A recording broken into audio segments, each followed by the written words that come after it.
Auto insurance is an important aspect of driving that many people often overlook. But it can mean the difference between financial stability and bankruptcy in the event of an accident. Here are just a few reasons why auto insurance is so important. Firstly, auto insurance protects you financially in the event of an accident.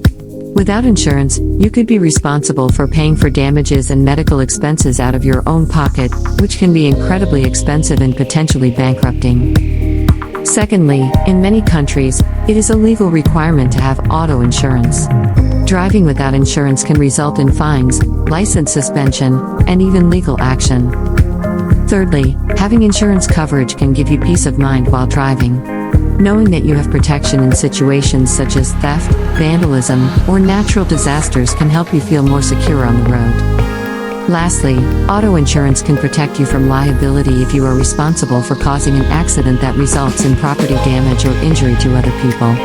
Without insurance, you could be held personally responsible for paying for these damages. Overall, auto insurance is an essential protection that can help you avoid financial ruin and protect you and your loved ones from the consequences of an accident. So, make sure to stay protected and get auto insurance today.